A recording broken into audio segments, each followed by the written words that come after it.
Shalom saudara, pada Voice of Pentecost kali ini kita akan membahas mengenai memaknai perbuatan sebagai orang percaya yang merupakan kelanjutan daripada Voice of Pentecost minggu lalu.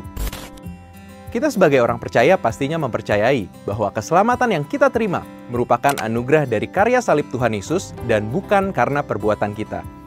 Sebagaimana disampaikan Rasul Paulus pada kitab Efesus yang kedua, ayat 8-9. Namun, jika kita hanya menilai dari pernyataan tersebut, akan muncul pertanyaan, apakah perbuatan-perbuatan yang kita lakukan sebagai orang percaya tidak memiliki arti sama sekali? Atau pertanyaan yang lebih ekstrim adalah, apakah sebagai orang percaya yang sudah menerima kasih karunia, kita tidak perlu lagi berbuat baik dan menjaga hidup kudus? Padahal, di sisi lain, Yakobus di dalam suratnya menulis bahwa iman tanpa perbuatan adalah mati. Ia memberikan contoh Abraham, yang dibenarkan karena perbuatannya ketika ia mempersembahkan Ishak. Jika melihat tulisan Yakobus, ia menekankan akan pentingnya perbuatan yang kita lakukan. Sehingga mungkin kita bertanya-tanya, apakah terjadi kontradiksi atau pertentangan antara Paulus dan Yakobus di dalam tulisan mereka? Yohanes dalam tulisan-tulisannya memberikan kepada kita pemahaman yang bukan saja memberikan kejelasan bahwa tidak ada kontradiksi antara Paulus dengan Yakobus, tetapi juga betapa perbuatan-perbuatan kita sebagai orang percaya memiliki arti yang sangat penting. John Christopher Thomas, seorang profesor perjanjian baru dari Pentecostal Theological Seminary, dalam tulisannya menyampaikan setidaknya ada 4 hal yang dapat kita renungkan dan pelajari dari tulisan Yohanes terkait memaknai perbuatan kita sebagai orang percaya. Pertama, perbuatan mengungkapkan asal-usul atau garis keturunan seseorang. Ada peribahasa dalam bahasa Indonesia yang sering kita dengar, yaitu buah jatuh tidak jauh dari pohonnya. Peribahasa ini memiliki arti bahwa seorang anak biasanya akan meniru sifat, tingkah laku, dan kebiasaan orang tua. Kita percaya bahwa saat kita ditebus dan menerima Yesus sebagai juru selamat, kita menjadi anak-anak Allah. Rasul Yohanes di dalam 1 Yohanes 3 ayat 7-10 menekankan bahwa perbuatan seseorang dihasilkan secara alami karena asal-usul seseorang. Sama seperti buah dihasilkan oleh pokok anggur sejati. Sehingga, perbuatan seseorang akan menunjukkan apakah ia anak Allah atau anak iblis. Jadi seharusnya, saat kita berkata kita adalah anak Allah, seharusnya perbuatan-perbuatan kita sesuai dengan Bapa kita, yaitu Roh Allah. Dan tingkah laku kita lah yang menjadi bukti bahwa kita memang adalah anak Allah. Kedua, perbuatan mengungkapkan hubungan seseorang dengan Tuhan atau setan. Seperti halnya asal-usul, perbuatan juga dapat mengungkapkan hubungan seseorang dan relasinya dengan orang lain. Saat kita berkata bahwa kita mengasihi pasangan kita, pasti kita melakukan apa yang pasangan kita sukai dan tidak melakukan apa yang pasangan kita tidak sukai, bukan? Contohnya, saat kita tahu pasangan kita menyukai bunga, pastinya kita akan sering membelikan bunga kepadanya. Seseorang bisa saja menyatakan bahwa dirinya mengasihi Tuhan Yesus, menyanyikan lagu pujian cinta kepadanya. Namun, pada akhirnya, semuanya akan tampak dari perbuatan-perbuatannya. Orang yang melakukan perbuatan yang jahat tidak mungkin mengasihi Tuhan. Sebab jika ia mengasihi Tuhan, maka ia akan melakukan yang benar dan ia akan datang kepada terang. Jadi, saat kita berkata bahwa kita mengasihi Tuhan Yesus, seharusnya kita melakukan apa yang benar dan sesuai dengan kehendak Tuhan. Ketiga, perbuatan menjadi dasar penilaian terhadap orang beriman. Melalui penglihatan Yohanes yang dituliskan pada kitab Wahyu, Tuhan Yesus memberikan evaluasi terhadap kehidupan jemaat-jemaat berdasarkan perbuatan mereka.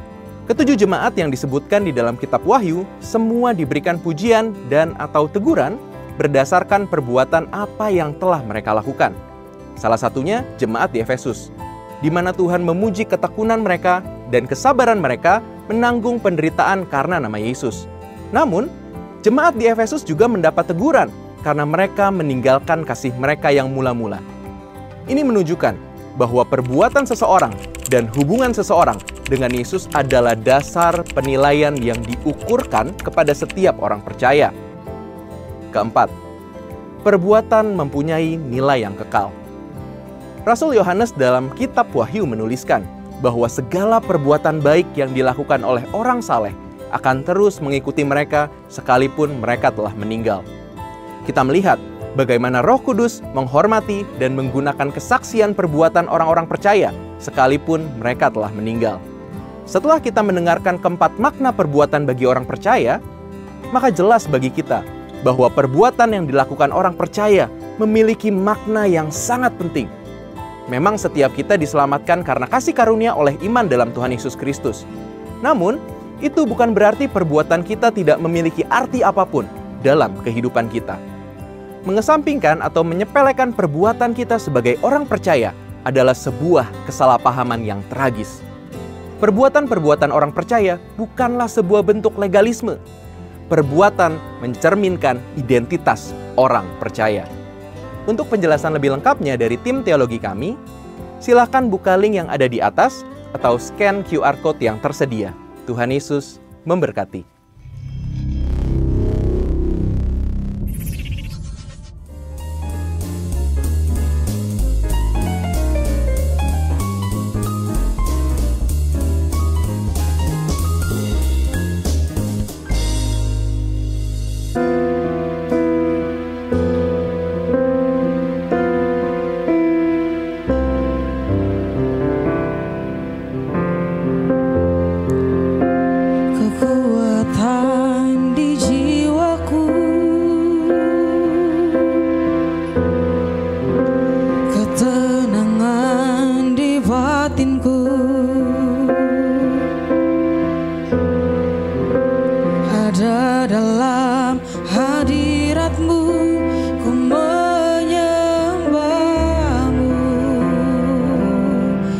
Tersungkurku di kakimu, Tuhan.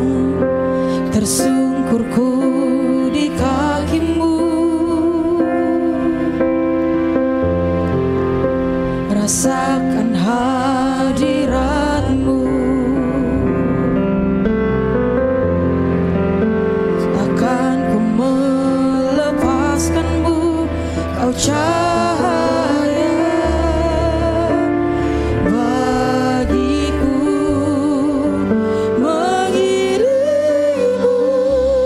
seumur hidupku.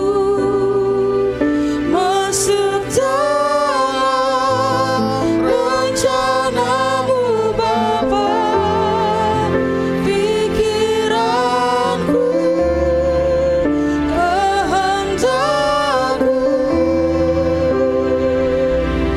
ku serahkan padamu. Harapan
sama-sama sambil bangkit berdiri kita mau nyatakan mengiringimu.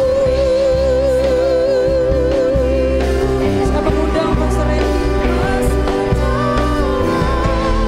Rencanamu dapat pikiranku, kehendakmu ku serahkan padamu. Harapanku hanya di dalam-Mu, ku kan teguh bersama-Mu Tuhan. Jadikanku bejana-Mu untuk memuliakan-Mu.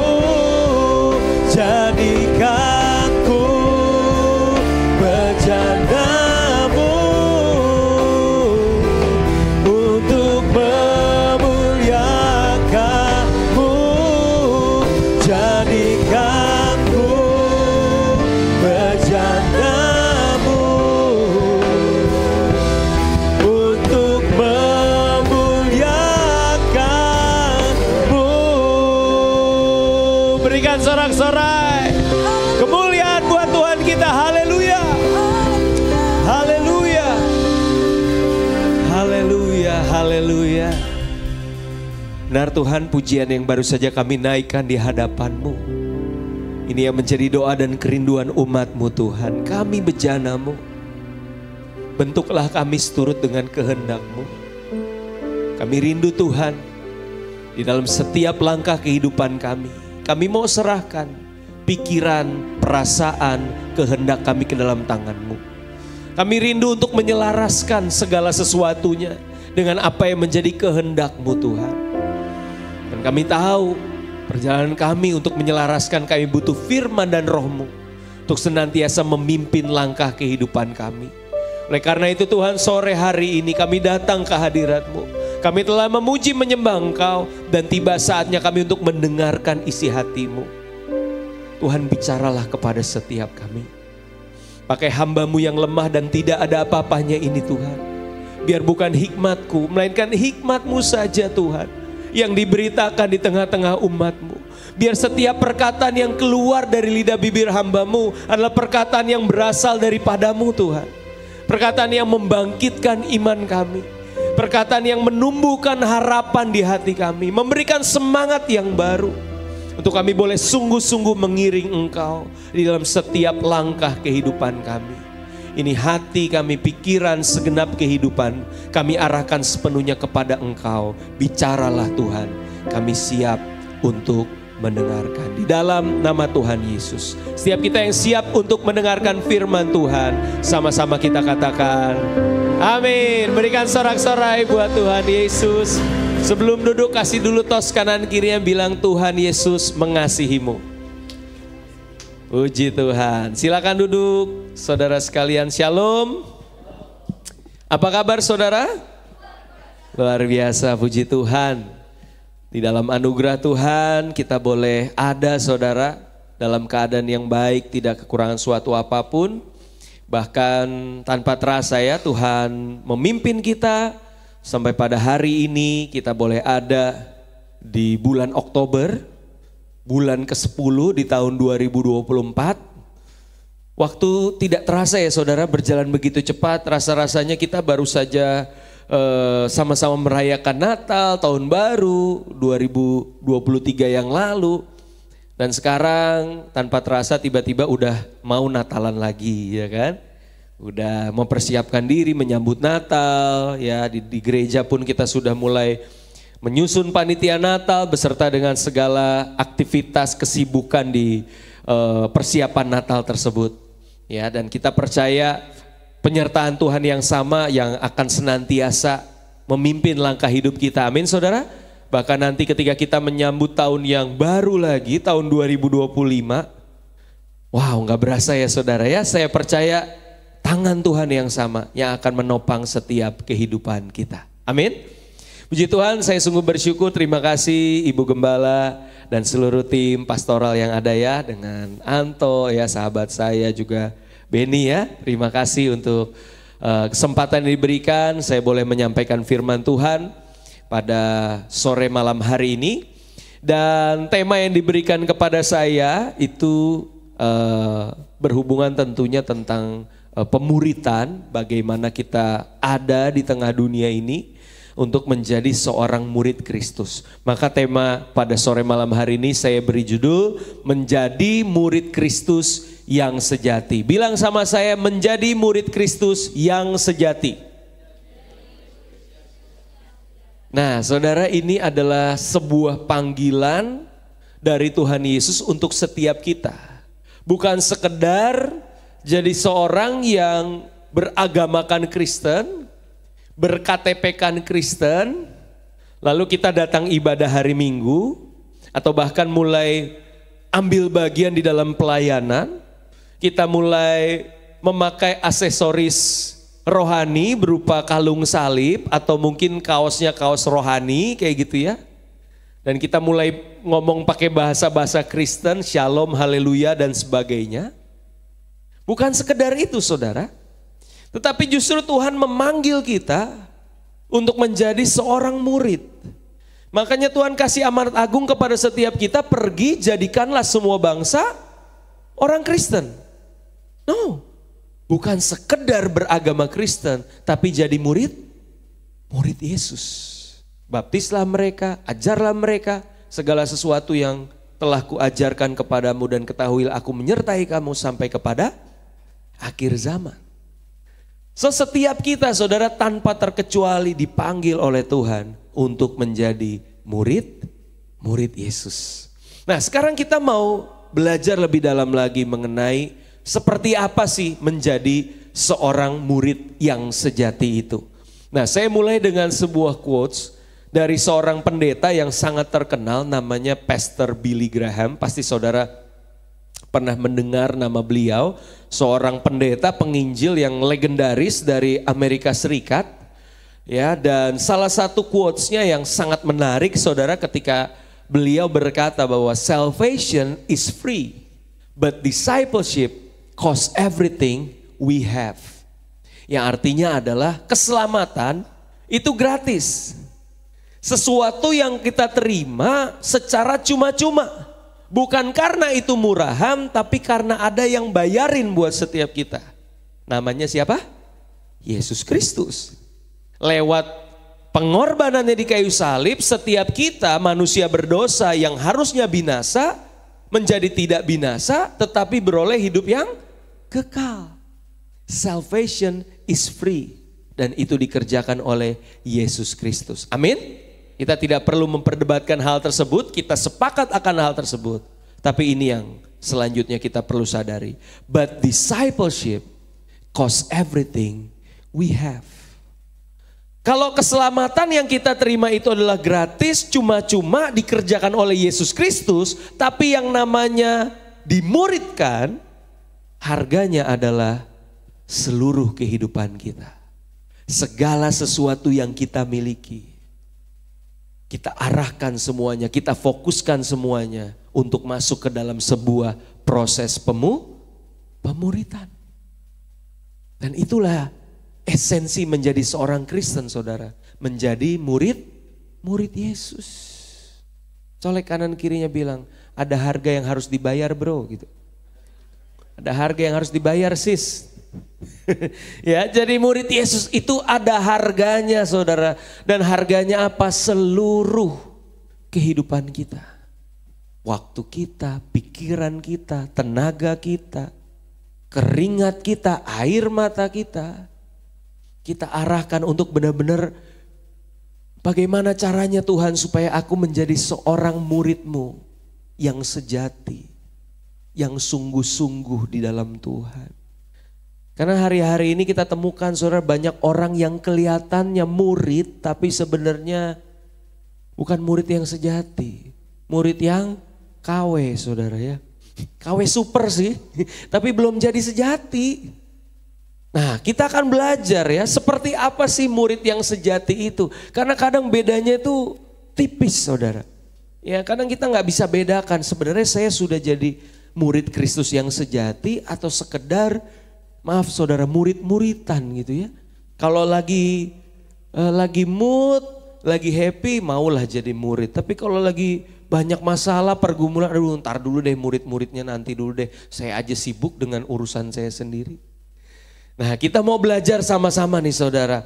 Ya, kalau kita menyatakan diri sebagai murid Kristus, berarti kan ada harga yang harus dibayar. Ada komitmen untuk menjadi seorang murid Yesus. Nah, pertanyaannya sekarang, apa saja sih komitmen yang harus dimiliki oleh seorang murid yang sejati? Ya, kita mau belajar hal ini saudara.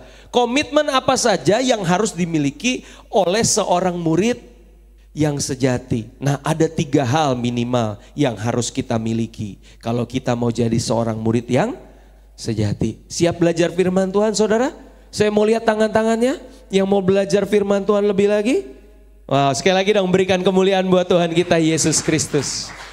Kita masuk ke poin yang pertama saudara. Komitmen yang harus dimiliki oleh seorang murid yang sejati, yang pertama adalah komitmen untuk tinggal di dalam firman. Ya, komitmen untuk apa saudara? Tinggal di dalam firman.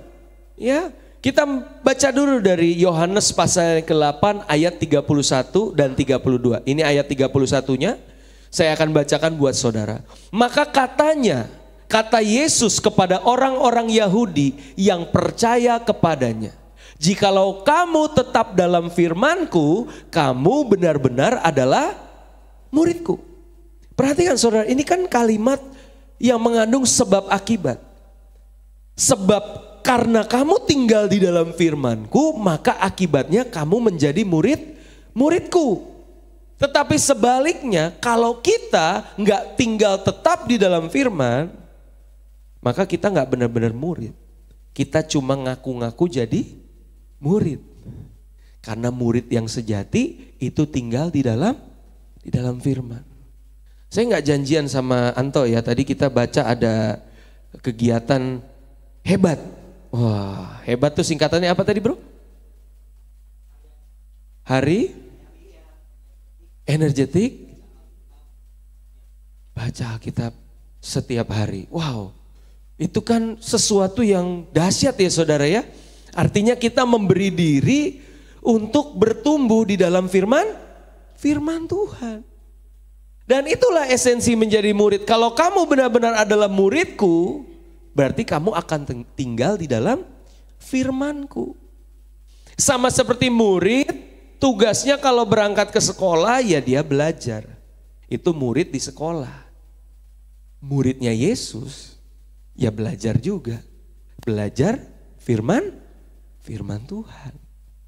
Ya, makanya ini menjadi sesuatu yang penting saudara untuk kita sadari bersama. Murid itu bahasa Yunaninya adalah matetes. Matetes itu artinya apa? Kita memberi diri untuk diajar.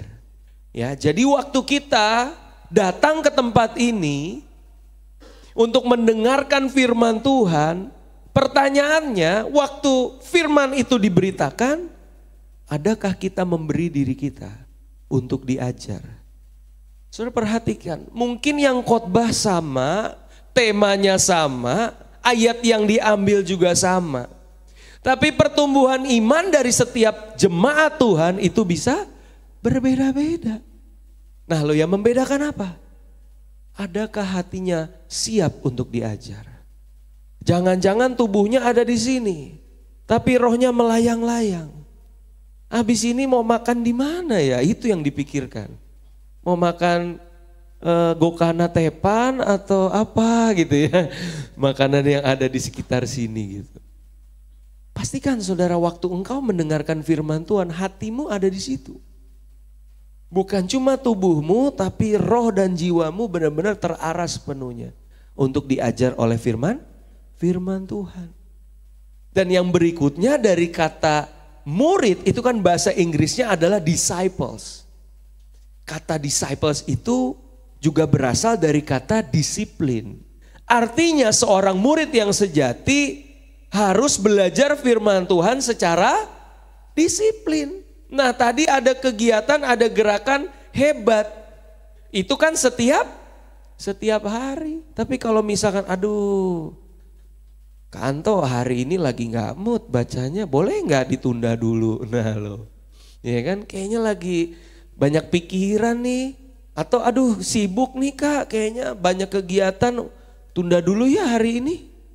Itu artinya kita tidak berdisiplin. Yang namanya disiplin artinya apa? Apapun situasi dan kondisinya, apapun keadaan hati saya hari ini, saya memilih dan memutuskan untuk baca firman. Ya kan? Kadang ada loh saudara momennya di dalam hidup ini. Wah waktu baca firman tuh kayak rema banget ya. Kayaknya Tuhan ngomong sama aku gitu.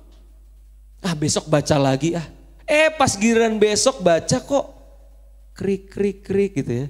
Kayaknya gak ada sesuatu ya. Lempeng-lempeng aja nih, Tuhan gak ngomong lagi atau gimana. Nah kadang kita menjadikan perasaan kita itu sebagai dasar loh waktu kita baca firman. Jadi pengennya kalau baca firman harus happy. Padahal kan bukan tentang itu saudara. Ya, adakah kita memberi diri untuk berdisiplin bertumbuh sebagai seorang murid. Nah makanya sekarang pertanyaannya, apa yang menjadi tujuan kita saat kita baca firman? Jangan juga baca firman itu cuma sekedar absen. Kadang udah ada gerakan hebat, saya mau dicontreng hari ini udah baca gitu kan. Jadi bacanya SKS, saudara tahu SKS ya? Sistem kebut semalam, udah mau tidur daripada telat baca centang. Ya tenang saudara, saya juga pernah mengalami fase-fase gitu ya. Jadi yang ketawa itu pengalamannya sama saya juga. Nah tapi gini, ketika kita mau bertumbuh sebagai murid yang sejati, artinya apa? Waktu kita belajar firman adalah untuk mengenal pribadi Yesus. Amin. Kita rindu mengenal siapa sih Yesus Kristus itu. Pikiran dan perasaannya Yesus itu seperti apa sih? Nilai-nilai kerajaan Allah yang diajarkan dan dihidupi Yesus itu seperti apa? Nah itu yang perlu kita cari saudara. Nah tapi mohon maaf nih ya saudara, kadang anak muda baca firman bukan buat cari Tuhan. Tapi buat ini namanya validasi perasaan. Jadi dia lagi bete. Dia lagi banyak masalah, terus dia bilang gini, Tuhan tolong hibur hati saya. Saya buka Alkitab secara random, abis itu Tuhan ngomong ya lewat firman. Saya butuh penghiburan. Tuhan ngomong dalam nama Yesus, 1, 2, 3, cepret. Tuhan dekat dengan orang yang hancur hati. Ia menyelamatkan yang remuk jiwanya. Tuh kan Tuhan belain aku. Tuhan belain aku, Tuhan tuh peduli. Hatinya yang tadinya lagi sedih, lagi bad mood, happy. Kalau keadaan udah happy, baik-baik, Alkitabnya ditutup lagi. Sampai akhirnya apa? Lagi jalanin hidup, ketemu masalah lagi. Ketemu pergumulan lagi, bergesekan lagi sama sesama manusia. Bete lagi. Apa yang dicari? Validasi lagi. Tuhan aku sedih lagi nih Tuhan. Tolong dihibur ya Tuhan. Dalam nama Yesus aku buka random, Tuhan ngomong 1, 2, 3 cepet. Bertobatlah, kerajaan Allah sudah dekat. Nah loh. Ini bukan buat saya ayatnya nih. Ini buat yang nyerang saya nih, musuh saya. Waduh. Saudara itu namanya cocok logi. Ya. Ayatnya kita cocok-cocokin. Yang sesuai keinginan hati kita. Ya yang gini-gini susah bertumbuhnya saudara. Ya, saya percaya Tuhan bisa ngomong ya. Saat kita lagi sedih kita buka ya Tuhan bisa bicara. Tapi masa iya kita buka firman kalau pas lagi sedih doang? Ya kan? Nah makanya colek kanan kirinya. Itu bukan kamu kan pastinya. Oke kita lanjut ke ayat yang berikutnya, ayat 32 ya. Dikatakan kemudian apa? Dan kamu akan mengetahui kebenaran dan kebenaran itu akan memerdekakan kamu. Jadi kalau kita tinggal dalam firman, kita jadi murid Yesus, lalu kebenaran firman Tuhan itu akan kita ketahui, akan kita mengerti, dan kebenaran itu akan memerdekakan kita. Apa sih artinya merdeka di dalam kebenaran itu, saudara? Ketika engkau melakukan segala perintah dan larangan Yesus, itu bukan dengan wajah yang cemberut. Ya Tuhan, gak bisa lihat orang happy apa, dilarang-larang, disuruh-suruh. Kita terpaksa melakukannya. Kita terintimidasi, ya udahlah daripada nanti dikutuk, daripada gak diberkatin, taat deh taat. Itu artinya kita belum merdeka, saudara. Halo? Karena kebenaran yang memerdekakan, itu memampukan kita untuk tersenyum. Coba lihat kanan kirinya, senyum gak?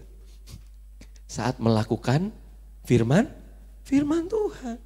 Dalam ketaatan kita tersenyum, saudara. Penuh sukacita dan kerinduan. Amin. Bukan dijalani dengan beban dan keterpaksaan. Kekristenan itu harusnya menyenangkan, saudara. Karena kita dimerdekakan. Nah, ketika kita belajar firman Tuhan, akhirnya apa? Kita dapat menemukan why ada, mengapa di balik setiap perintah dan larangan Tuhan.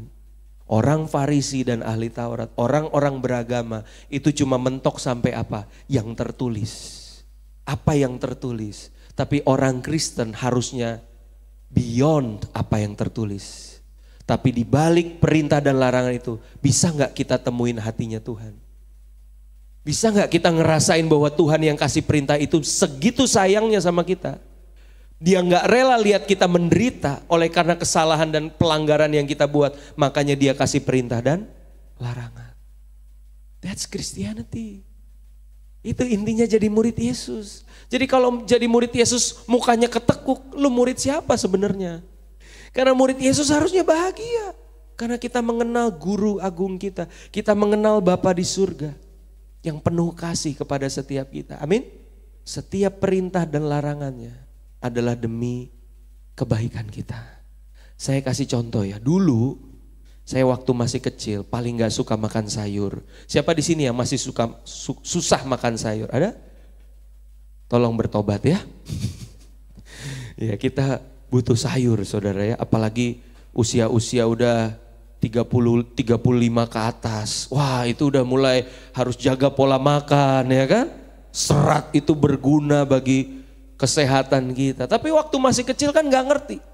Jadi waktu mami saya nyuruh, maksa saya makan sayur, saya pikir itu adalah momen penyiksaan, saudara. Ini kenapa sih maksa-maksa makan sayur, saya menderita, saya gak suka makan sayur. Dari TK, SD, SMP, SMA itu sayur saya pinggirin biasanya. Daging semua, makanya saya kedagingan kan saat itu. Ya kan? Makannya daging mulu, sayur saya singkirin. Baru masuk masa kuliah, saya ketemu sama pacar saya, yang sekarang jadi istri saya. Waktu pacaran, istri saya namanya Dita bilang, ayo belajar makan sayur. Ayo ya, besok makan sayur ya. Dibawain bro, terong, brokoli, terus dibilang ini buatan mama. Bingung gak lo nolaknya? Ini calon mertua yang buatin, ya kali gak dimakan gitu kan. Ya udah, dalam nama Yesus. Icipin. 1 suap, 2 suap, lama-lama enak juga ini sayur ya. Ternyata menyenangkan juga makan sayur. Dan akhirnya lama-lama terbiasa, sekarang saya, ayo sok sayur apa ya saya makan gitu. Ya, udah terbiasa. Dan akhirnya saya mulai menyadari, dulu mami saya itu maksain makan sayur, bukan pengen nyiksa saya ternyata. Dia pengen saya jadi anak yang sehat. Dia pengen yang terbaik dari saya, makanya saya disuruh makan sayur. Ya, sekalipun memang kadang perintah pacar itu bisa lebih powerful daripada perintah mama ya.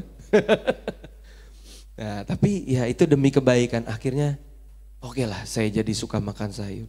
Nah, saya percaya begitu pun dengan hubungan kita dengan Bapa di surga, saudara. Mungkin waktu kita dikasih perintah, kasihilah musuhmu, doakan orang yang menganiaya kamu. Kita bilang, nggak terima Tuhan, masa gitu sih perintah Tuhan. Tapi ketika kita renungkan lebih dan lebih lagi, kenapa sih Tuhan suruh kita untuk lepaskan pengampunan? Jangan ada kemarahan dan kebencian di hati kita. Pada akhirnya buat siapa saudara? Demi kebaikan siapa? Ya kebaikan kita. Karena dia nggak mau anak-anaknya itu menderita akibat kebencian, kepahitan yang menguasai hati kita. Orang mau punya uang banyak, mau punya jabatan tinggi, punya segalanya, tapi hatinya dikuasai kebencian. Susah bahagia bro. Ini enggak lagi makan enak di restoran bintang 5. Keinget wajahnya orang yang dibenci. Makanan enak jadi enak saudara. Ya kan? Lagi happy, disebut sama teman tongkrongan kita nama yang kita benci, langsung bete, langsung marah. Nggak bahagia hidup kayak gitu. Benar nggak saudara? Makanya Tuhan kasih perintah. Ya, biar engkau mengasihi, mendoakan, berbuat baik kepada mereka. Karena at the end of the day perintah dan larangannya adalah demi kebaikan kita. Di balik itu ada cinta Tuhan, ada kasih Tuhan yang begitu besar bagi setiap kita. Amin. Berikan kemuliaan dong buat Tuhan Yesus kita. Puji Tuhan saudara, itu yang pertama. Seorang murid itu bertumbuh di dalam firman. Komitmen untuk tinggal dalam firman. Yang kedua, kita harus punya komitmen untuk tetap setia mengiring sang guru. Nah ini udah masuk kepada level yang sedikit lebih tinggi lagi saudara. Di Yohanes pasalnya yang ke-6 ayat 60 sampai 62 lalu dilanjutkan ayat 66 sampai 68. Saya akan bacakan ini Alkitab namanya terjemahan baru edisi kedua ya saudara. Jadi mungkin sedikit berbeda dari yang TB1 ini namanya TB2 ya. Di Gramedia juga sudah tersedia, saudara bisa memilikinya. Yohanes 6 ayat yang ke-60 sampai 62 dikatakan demikian. Perikopnya berjudul murid-murid yang mengundurkan diri di Galilea. Wah ternyata dari murid-murid yang tadi jumlahnya banyak, sedikit demi sedikit mulai berkurang saudara. Dan dikatakan demikian, saya ikutin di sini aja deh biar nggak bingung. Nanti kalau ada beda jadi bingung ya. Sesudah mendengar semuanya itu banyak dari murid-murid Yesus yang berkata. Apa saudara? Perkataan ini keras, siapakah yang sanggup mendengarkannya? Oke stop dulu. Perkataan yang seperti apa saudara? Saudara kalau baca perikop sebelumnya, Yesus itu mengklaim dirinya sebagai roti hidup. Akulah roti hidup, roti yang turun dari langit. Barang siapa makan dagingku akan hidup selama-lamanya dan seterusnya. Dan murid-murid yang mendengar itu mereka juga kaget. Sekalipun mereka menghormati Yesus sebagai rabi, sebagai bahkan Mesias. Tapi statementnya ini luar biasa loh ini. Roti hidup itu gak main-main, saudara, turun dari langit seperti itu. Belum lagi nanti kalau Yesus berkata-kata kemudian dia bilang apa? Akulah jalan, kebenaran dan hidup. Akulah kebangkitan dan hidup. Akulah pokok anggur yang benar. Dan berbagai perkataan Yesus yang lain. Murid-murid yang tadinya sekedar pengen tahu siapa Yesus, akhirnya mulai bilang gini, ini perkataannya keras ini. Gak main-main ini. Kalau beneran dia Tuhan ya bagus. Tapi kalau ternyata dia nabi palsu gimana? Kalau dia ternyata sesat, kita disesatkan semua ini. Perkataan ini keras, siapakah yang sanggup mendengarkannya? Ayat 61. Yesus yang di dalam hatinya tahu bahwa murid-muridnya bersungut-sungut tentang hal itu berkata kepada mereka, adakah perkataan itu menggoncangkan imanmu? Ayat 62. Dan bagaimanakah jikalau kamu melihat anak manusia naik ke tempat di mana ia sebelumnya berada? Kata Yesus, lu baru denger gue ngomong tentang roti hidup udah pada panik. Gimana nanti kamu lihat saya terangkat ke surga? Nggak mungkin percaya kalian, katanya begitu. Akan ada hal-hal yang jauh lebih dahsyat yang saya akan kerjakan, kata Yesus. Nah lalu setelah itu di ayat 68, kita lompat ke ayat 68 saudara. Dikatakan apa? 66 dulu, 66. Apa katanya? Mulai dari waktu itu banyak murid-muridnya mengundurkan diri dan tidak lagi mengikuti dia. Ya iyalah, pasti akan terbelah tuh menjadi dua bagian. Mereka yang tetap setia mengiring Yesus, mau belajar apa kata Yesus, dan sebagian yang lain berkata, aduh ini rabi kita yang ini terlalu ekstrim, jangan deh. Nanti kalau sesat kita ngaco semua nih, ya udahlah kita cari rabi yang lebih normal daripada yang ini, gitu kan? Banyak yang mengundurkan diri dan tidak lagi mengikuti dia. Tapi yang menarik 67 saudara. Apa yang Yesus katakan? Maka kata Yesus kepada ke-12 muridnya, apakah kamu tidak mau pergi juga? Nah loh, malah ditantangin saudara. Itu tuh. Yang pada kabur, yang pada pergi belum terlalu jauh. Mau nyusul gak? Ayo ikutin aja mereka kalau kamu gak percaya, katanya gitu. Ya kan? Kita mungkin berpikir, harusnya kan Yesus bilang gini, ayo kita kan biasa abis pelayanan kan evaluasi ya. Tadi gimana khotbahku? Bagus nggak? Terus muridnya ada bilang, Rabi mohon izin mau kasih masukan ya. Tadi khotbahnya terlalu keras Rabi. Itu jemaat kita lama-lama bubar nih, udah mulai berkurang, udah mulai sepi. Boleh nggak khotbahnya diperhalus? Ngomonginnya yang enak-enak aja Rabi, berkat-berkat aja lah, gak usah ngomongin soal roti hidup gitu-gitu, apalagi sangkal diri pikul salib, dijauhkan. Terus Yesus bilang, oh gitu ya, oke mulai minggu depan saya khotbahnya yang bagus-bagus, tenang aja. Gitu gak saudara? Enggak. Yesus tidak mengkompromikan apa yang diajarkan, sekalipun apa, akan terjadi seleksi alam.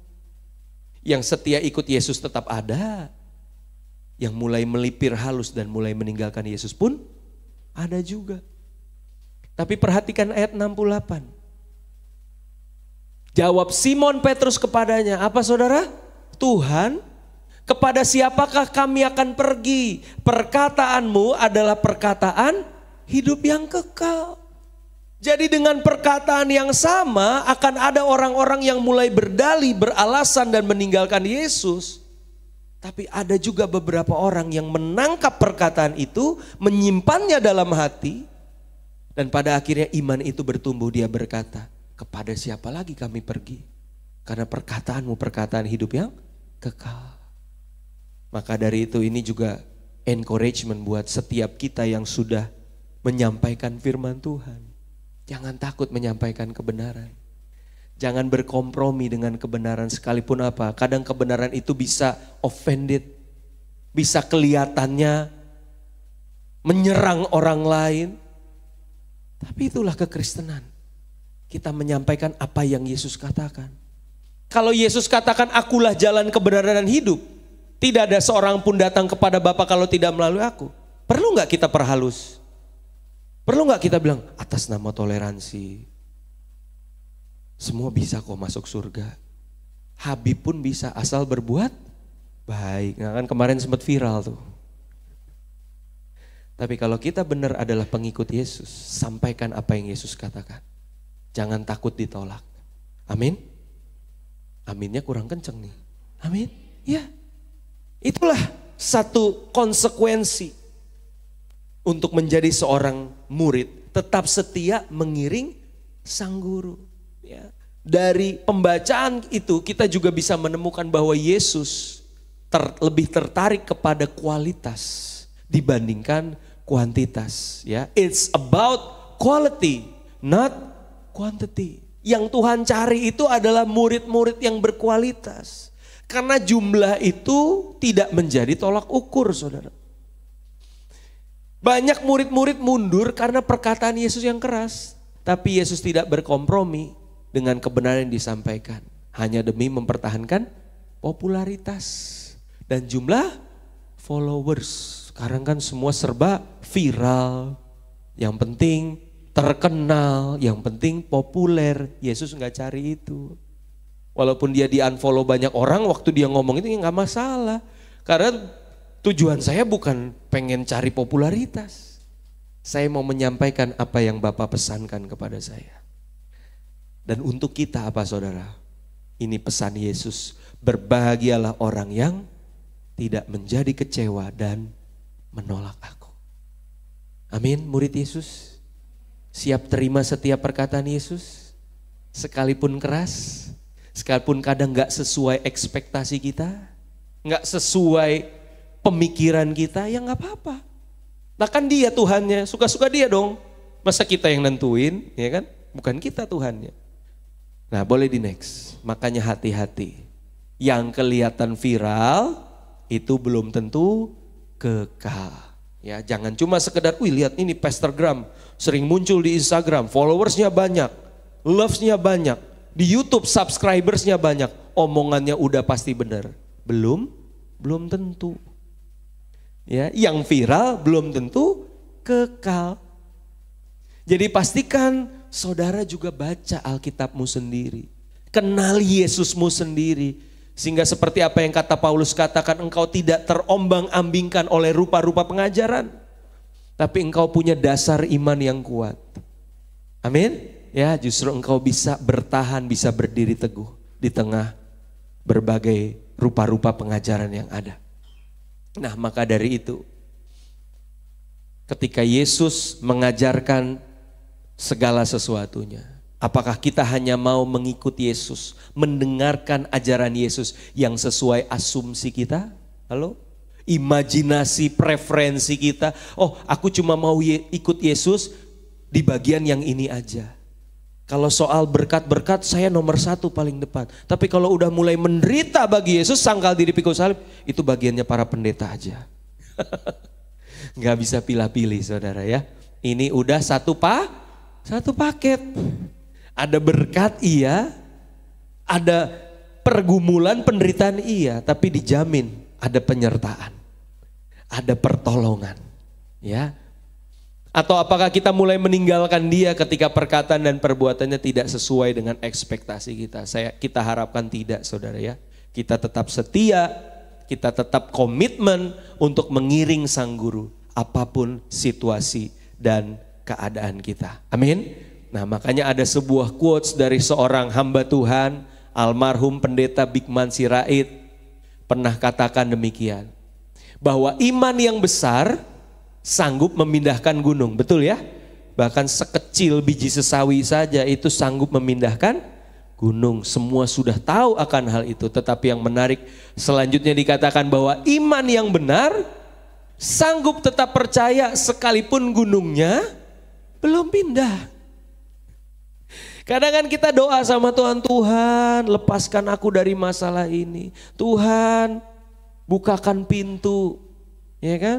Untuk aku bisa lepas dari masalah gunung persoalan ini. Tapi nyatanya Tuhan belum izinkan gunungnya itu dipindahkan. Dengan satu tujuan apa saudara? Iman kita diuji. Benar nggak kita ikut Yesus karena kita mengasihi dia? Atau cuma karena ada maunya? Ya, iman yang benar tetap setia. Sekalipun gunung persoalan itu masih ada. Atau jangan-jangan memang Tuhan izinkan gunungnya ada di situ supaya apa? Engkau belajar mendaki gunung itu. Engkau mendakinya bersama Yesus sehingga otot-otot rohanimu terbentuk. Engkau jadi murid yang dewasa di dalam dia. Engkau jadi murid yang kuat, yang tangguh. Sehingga badai persoalan seperti apapun engkau sanggup melewatinya bersama Yesus. Amin. Ya, iman bukan cuma besar tapi apa? Benar, ya. Itu yang kedua, saudara. Komitmen untuk tetap setia mengiring sang guru. Yang ketiga, yang terakhir. Waduh, ini makin jauh, makin nambah poinnya kok semakin begini ya. Tapi nggak apa-apa, saudara. Kalau mau jadi murid yang sejati ya, inilah harga yang harus dibayar. Masih siap mengikuti Yesus? Ya, masih ya? Kalau enggak itu pintunya di sebelah sana ya saudara. Enggak, bercanda. Saya percaya semua dari kita adalah murid Yesus yang setia. Yang ketiga adalah komitmen untuk menderita bersama sang guru. Boleh ditampilkan ayatnya 2 Timotius 3 ayat 12. Kalau guru kita, kalau Rabi agung kita itu mengalami penderitaan selama hidup di dunia, masakan kita berpikir bahwa saya sebagai pengikutnya justru bebas dari penderitaan? No. 2 Timotius 3 ayat 12 katakan apa? Memang setiap orang yang mau hidup beribadah di dalam Kristus Yesus apa? Akan menderita aniaya. Lihat, bukan mungkin atau bisa jadi, enggak. Akan. Akan itu artinya apa? Sebuah keniscayaan, kepastian, cepat atau lambat. Masih semangat mengiring Yesus? Iya. Artinya kita siap menderita. Balik ke slide lagi. Nah, tapi yang menarik gini saudara. Waktu kita menderita, memang Tuhan itu, kita mesti sadar dulu, dia gak pernah menjanjikan kenyamanan kepada pengikutnya. Justru dia bilang apa? Ikut aku, sangkal diri, pikul salib.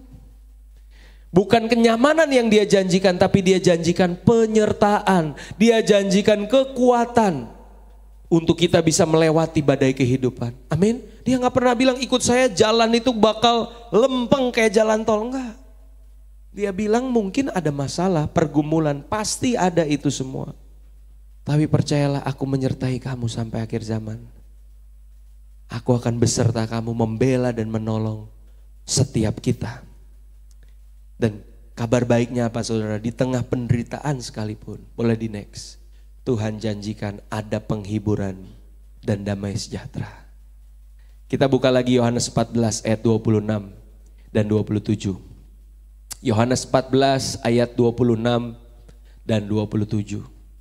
Tuhan janjikan akan ada penghibur yaitu Roh Kudus. Dikatakan demikian. Tetapi penghibur yaitu Roh Kudus yang akan diutus oleh Bapa dalam namaku. Dialah yang akan mengajarkan segala sesuatu kepadamu dan akan mengingatkan kamu akan semua yang telah kukatakan kepadamu. Ayat 27.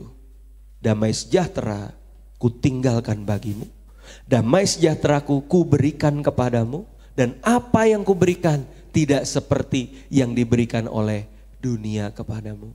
Janganlah gelisah dan gentar hatimu. Amin saudara. Berapa banyak dari kita yang rindu memperoleh damai sejahtera dari Tuhan. Halo, damai sejahtera yang bukan berasal dari dunia ini. Banyak dari kita pengen ngerasain damai sejahteranya Tuhan. Tapi ketika Tuhan izinkan masalah datang, kita malah marah-marah sama Tuhan. Kata Tuhan, loh gimana caranya ngerasain damai sejahtera dari aku kalau kamu gak kena masalah dulu. Bener gak? Kita gak butuh damai sejahtera Tuhan kalau keadaan hidup lagi baik-baik aja. Orang gak percaya Yesus pun damai-damai aja. Kalau lagi baik-baik aja dia mencak-mencak, ya dia yang bermasalah kan. Tapi orang pada umumnya kalau keadaan baik-baik, dia udah cukup dengan damai yang dunia berikan. Tapi ketika masalah datang, disitulah damai sejahtera Tuhan kita alami. Amin. Damai sejahtera yang dari Roh Kudus. Ya, jadi jangan keburu marah sama Tuhan, ngambek sama Tuhan kalau Tuhan izinkan pergumulan dalam hidupmu. Karena pergumulan tersebut adalah momen di mana engkau mengalami sendiri. Apa itu damai? Sejahtera Tuhan, shalom yang daripada Tuhan. Dan berikutnya saudara, waktu engkau mengalami penderitaan dan pergumulan itu, pertanyaan selanjutnya, dari mana engkau mencari damai sejahtera itu? Dari Tuhan atau dari dunia?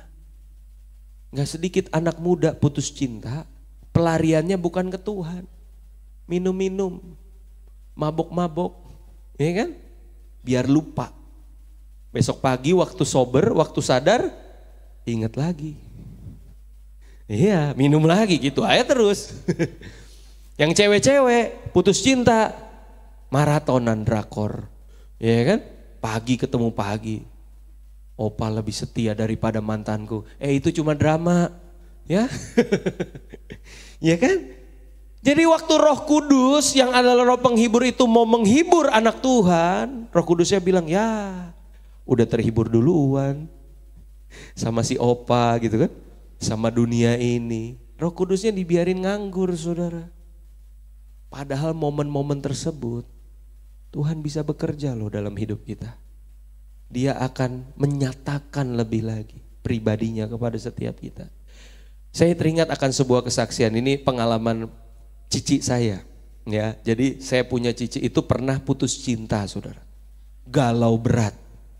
Dia mengurung diri berhari-hari di kamar, nangis, nangis beberapa hari. Tapi di momen-momen yang berat di dalam hidupnya, ada satu sahabatnya bawain dia satu buku, Purpose Driven Life, Rick Warren. Dia baca buku itu, dan di momen putus cinta itu, jadi momen perjumpaan pribadinya dengan Yesus. Dan dia baru sadar, oh ternyata Tuhan izinkan ini terjadi karena ada maksud baik Tuhan. Dan akhirnya perlahan-lahan dia pulih. Dan gak lama kemudian dia ketemu dengan pacarnya yang sekarang jadi suaminya, Pastor Christopher Tapiheru. Nah itu kakak ipar saya saudara. Itu ketemunya habis putus cinta. Ya kan, habis galau, ngalamin damai sejahtera dari Tuhan, ketemu dengan pasangan hidup yang benar. Nah makanya anak muda gak usah galau-galau amat lah putus cinta ya. Tuhan pasti sediakan yang lebih baik. Amin.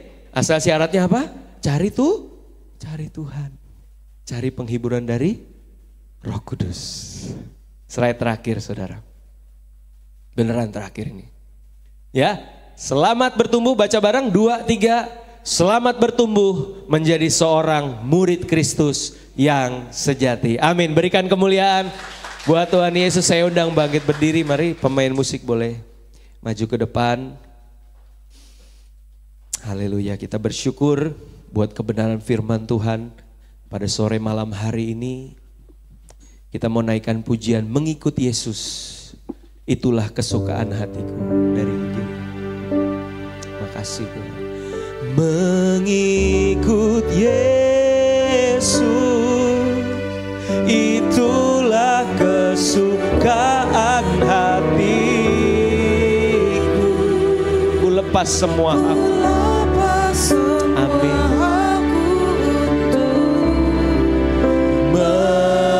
Mengenal kehendaknya di hidupku, mengiring Yesus, itulah kekuatan hidupku.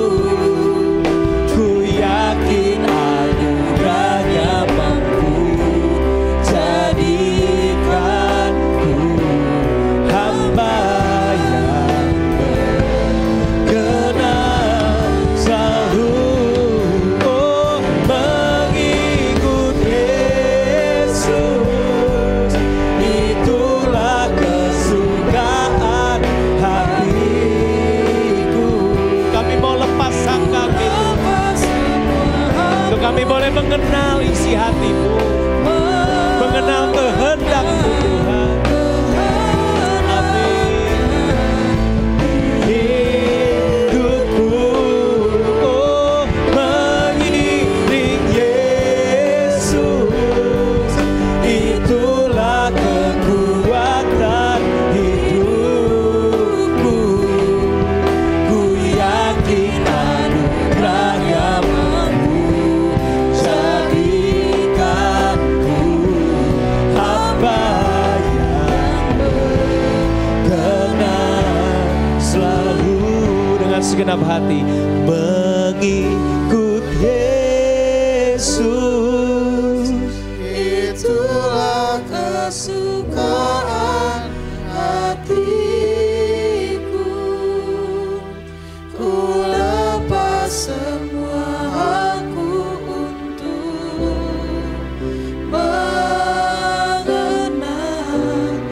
kehendaknya di hidupku. mengiring Yesus. Mengiring Amin Tuhan. Yesus, Itu kekuatan kami. itulah kekuatan Amin. Bukan dengan kuat gagah kami, tapi anugerah-Mu, kasih karuniamu yang menolong dan memampukan kami. Jadikanku hamba yang berkenan selalu, oh, mengikut Yesus. Itulah kesukaan hatiku. Ku lepas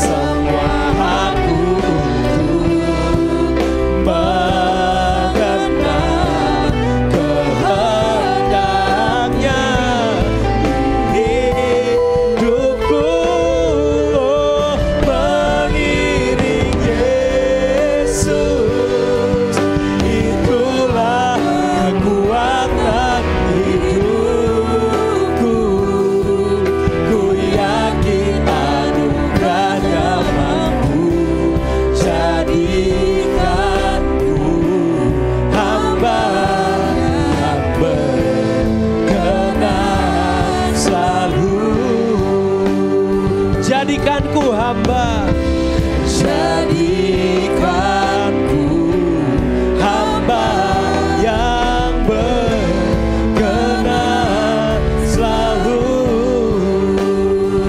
Oh, jadikanku hamba yang berkenan selalu. Berikan kemuliaan bagi Dia. Segala hormat dan pujian hanya bagi Engkau Yesus. Haleluya. Haleluya. Haleluya. Haleluya. Kami bersyukur Tuhan untuk sore malam hari ini. Kebenaran firman-Mu yang mengingatkan setiap kami. Ada harga yang harus dibayar untuk menjadi seorang murid Kristus yang sejati. Kami mau belajar senantiasa untuk berkomitmen tinggal di dalam firman. Kami mau senantiasa berkomitmen untuk tetap mengiring Engkau. Apapun konsekuensinya, situasi dan kondisi. Dan bahkan mungkin apa yang telah Engkau katakan dan Engkau perbuat dalam hidup kami. Yang mungkin tidak sesuai dengan ekspektasi kami. Tapi kami mau katakan, aku yang mau ikut Engkau Tuhan. Aku yang selaraskan keinginanku dengan keinginan-Mu Tuhan. Dan kami pun mau belajar berkomitmen, ikut menderita bersama Engkau. Karena kami percaya di balik penderitaan ada kemuliaan. Di balik salib ada mahkota yang menanti kami. Ketika Engkau menyambut kami dan Kau berkata, sabaslah hambaku yang setia, masuklah dalam perkenanan kebahagiaan Tuhan-Mu. Berkati anak-anak-Mu di tempat ini ya Tuhan. Biar setiap kami pribadi lepas pribadi menyadari bahwa menjadi murid ini sesuatu yang penting, yang urgent di hidup kami. Karena waktu-waktu ini adalah waktu-waktu yang jahat. Hari-hari semakin jahat. Dan selama masih dikatakan terang, masih siang, kami mau bekerja. Kami mau lakukan bagian kami semaksimal yang kami bisa. Karena akan ada waktunya malam, ada waktunya kegelapan menguasai dan kami pun tidak bisa bekerja saat itu. Berikan kami hati yang bijaksana Tuhan untuk menghitung hari-hari kami. Jadi bijaksana dalam setiap langkah hidup kami. Berkati Ibu Gembala beserta dengan tim yang ada Tuhan. Biar kami digembalakan dengan hikmat, kekuatan, kesanggupan yang daripada Tuhan. Kami semakin bertumbuh serupa dengan Kristus, dimuridkan, bahkan jiwa-jiwa yang belum mengenal Tuhan dimenangkan dalam nama Tuhan Yesus. Kami berdoa Tuhan untuk jiwa-jiwa yang ada di sekitar gereja ini, Tuhan yang kirimkan, Tuhan yang utus kepada setiap kami untuk kami boleh menuai setiap jiwa-jiwa itu. Dan biarlah kami melakukannya dengan penuh ucapan syukur sebagai bentuk pengabdian kami kepada Engkau. Biar segala hormat kemuliaan kami kembalikan hanya bagi Engkau. Kami telah menerima firman-Mu dengan penuh ucapan syukur di dalam nama Tuhan Yesus. Semua yang diberkati Tuhan, sama-sama kita katakan amin. Berikan sorak-sorai buat Tuhan Yesus. Silakan duduk saudara. Terima kasih Tuhan untuk kasih setia-Mu yang ku alami dalam hidupku. Bersama-sama kita bangkit berdiri Bapak Ibu Saudara untuk mengakhiri ibadah pada sore hari ini.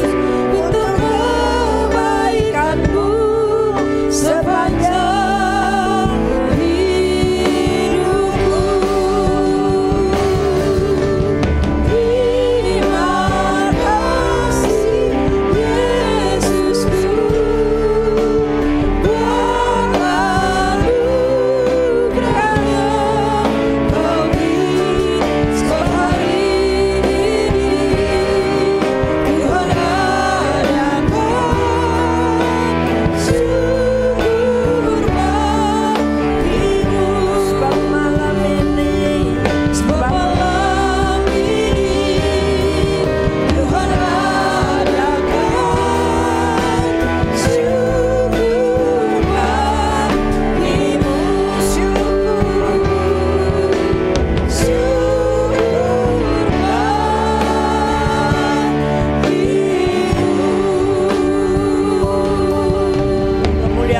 Tuhan Yesus yang dahsyat. Haleluya. Siap menjadi murid yang lebih baik lagi? Bayar harganya mahal. Ya, you pay everything to be a disciple. Oke? Siap ya? Nah, persembahkanlah hidupmu menjadi persembahan yang kudus dan benar, yang berbau harum di hadapan Tuhan. Artinya seluruh kehidupan kita itu mahal, karena itu seluruh hidup kita. Karena quote dari Pak Niko mengatakan hanya murid yang masuk surga. Masih ingat? Coba katakan bersama-sama, hanya murid yang masuk surga. Hanya murid, ayo sama-sama. Hanya murid yang masuk surga. Mau jadi murid? Mau ke surga? Nah, harus bayar harga mahal. Amin. Setuju ya? Mari kita akan memberkati hambanya Pastor Randy Chandra.